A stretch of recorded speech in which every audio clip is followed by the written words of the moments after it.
On a l'impression que vous dites que il n'y a pas d'explication à chercher ni d'excuses, surtout pas d'excuses ou encore pire pour vous, j'ai l'impression, de victimisation ou même la question de la ghettoisation. Je précise mon propos. Vous écrivez, vous parlez de votre enfance, de votre père éboueur, de votre mère qui était mère au foyer, très active dans une association d'aide, vos frères, l'immeuble de Vaux-en-Velin. Vous avez vécu les émeutes à l'époque à la suite du décès du passager d'un scooter qui a été percuté par la police et vous dites que vos parents vous font comprendre que la pauvreté n'oblige pas à la délinquance.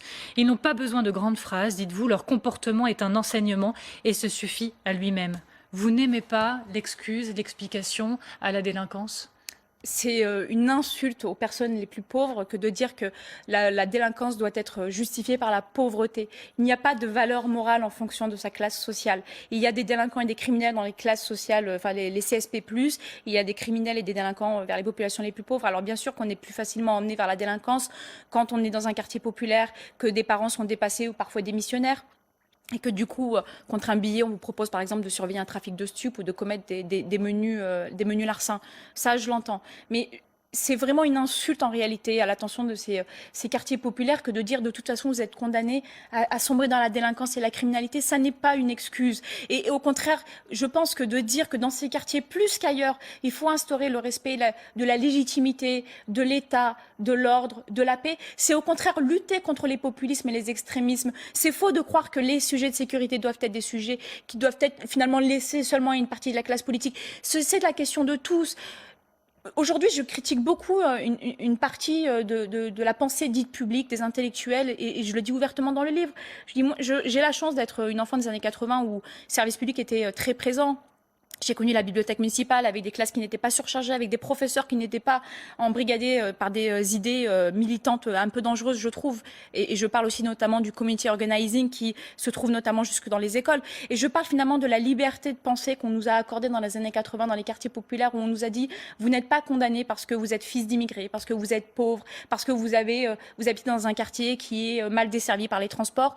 Non, en réalité, sortez de tout ça et contribuez finalement à rendre la société meilleure. Le message, il est tout simple en réalité. C'est de dire, donnons à ces gamins la possibilité d'être de véritables Français sans les victimiser, sans leur accorder la moindre excuse pour les actes de délinquance. Et donnons aussi aux parents, une fois qu'on a fait le diagnostic de l'abandon, de la démission de certains d'entre eux, la possibilité de dire que l'État reprend en main là où il y a des déficiences. Vous dites aussi, page 183, tous ces éléments pèsent sur nos épaules, ce sont des facteurs externes qui ont une grande importance, mais le pire, ce sont les facteurs internes au fonctionnement même de notre institution.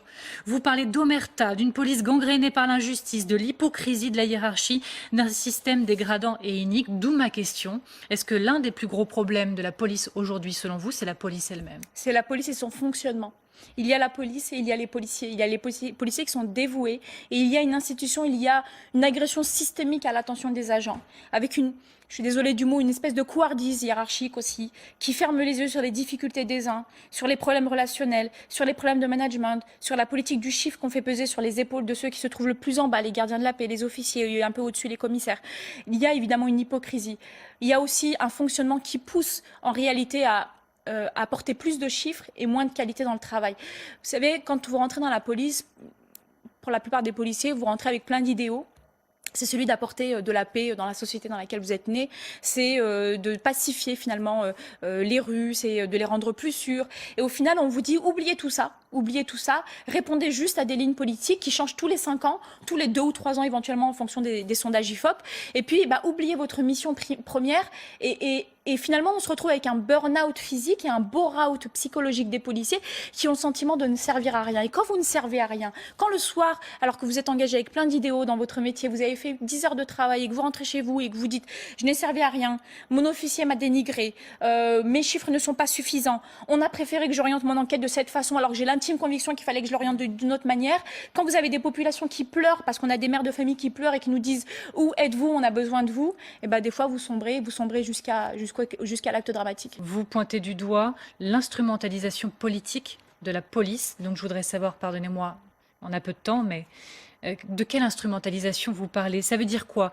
Est-ce qu'il y a une volonté, vous en parlez dans votre livre, vous le dites même avec ces mots, de faire passer la police pour le bras armé du gouvernement? Je vous cite là avec ces mots.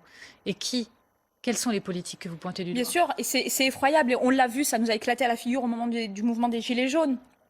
Où il s'agissait. Moi, je rentre pas sur l'aspect revendicatif des Gilets jaunes, mais je parle juste de l'aspect social, en fait, ou sociétal de la question. C'est-à-dire qu'au début, les Gilets jaunes a demandé une réponse sociale et économique qu'ils n'ont pas eu. Il y a eu un silence total de la classe politique. Et les seuls qu'on a envoyés, ce sont les policiers, que progressivement, on a fait passer pour, non pas le bras armé de l'État, c'est-à-dire la force légitime du peuple, on l'a fait passer pour le bras armé du gouvernement. C'est-à-dire que nous, politiques, nous ne voulons pas parler aux Français. Alors, dans ces cas-là, nous envoyons les forces de l'ordre qui, face aux vieux actes de violence, face au feu, face aux destructions dont on a tous été témoins, ont été obligés de rétablir l'ordre public. Et en rétablissant l'ordre public, on est passé pour le bras armé d'un gouvernement. Mais en réalité, on passe pour le bras armé de Macron, comme on a été celui de Hollande avant, et puis celui de Sarkozy avant, et puis celui de Chirac. Je pense qu'il y a aussi une remise en question constante de la légitimité d'un choix démocratique.